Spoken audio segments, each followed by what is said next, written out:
Hello everyone, welcome to Movie Pods. Today we're joined by Anna Moreno, the creator of Never Lie. Hi, I'm so happy to be here. We're happy to have you. Thank you. So, Anna, let's jump right into some questions.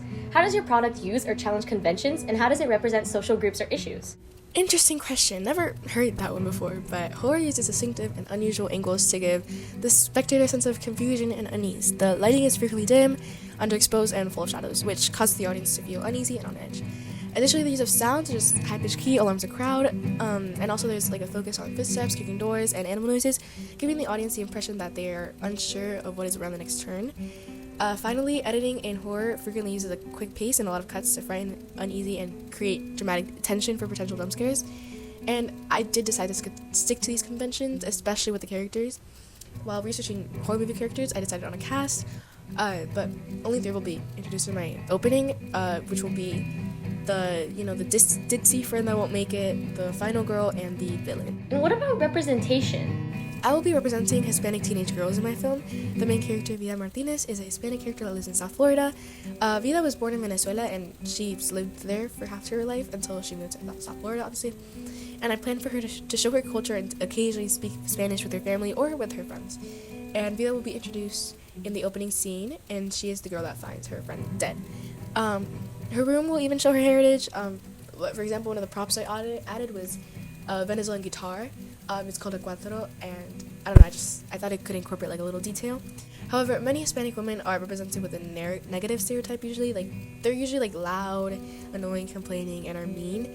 And I don't think I've ever seen an American movie with a Venezuelan character, let alone a main character. So I hope that this is good representation for that. Vida will hopefully create more positive stereotypes, not only for Venezuelan women, but also for all Hispanic women out there. For example, she's kind, super intelligent, funny, and a bit intense, and she is quite the opposite of the other stereotypes, but in a good way.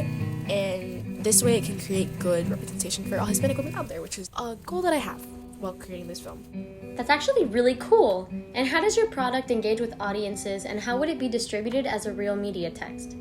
In the horror genre, target audiences are normally mostly male 15 to 25 years old. However, since my film will be following a mainly female cast, I decided that my target audience will be females, mostly females 15 to 25 years old, that are students.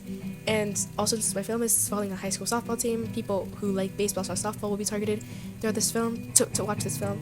And lastly, Hispanic people are also targeted, as culture is something important for my main character, and there will be aspects of this in her room and in her family. And although many target audiences include a social economic class, mine isn't highly considered, but if it was, it'd be middle class. And in terms of distribution, as I am not a high-paying director, I can't distribute the movie on all streaming services like Netflix, HBO Max, and Hulu, etc.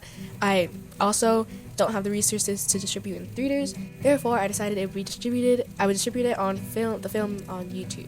Anyone can publish on YouTube for free, so it is literally perfect. And my target audience also happens to be very prominent on YouTube. 95% of teenagers as of 2022 are on the platform. It would help my movie spread as more people could discover it on their feed, and it'll also be easily accessible to individuals all over the world. And not only just YouTube, I also want to distribute my film on film festivals all over the world. For instance, Freak Show Horror Film Festival in Orlando, and Outshine Film Festival in Miami, and Tampa-based Screams. These are just a few selected so far, but I imagine that as time progresses, I will be able to contact more festivals and help it become more popular. Well, thank you for joining us today on Movie Pods. Make sure to check out Never Lie.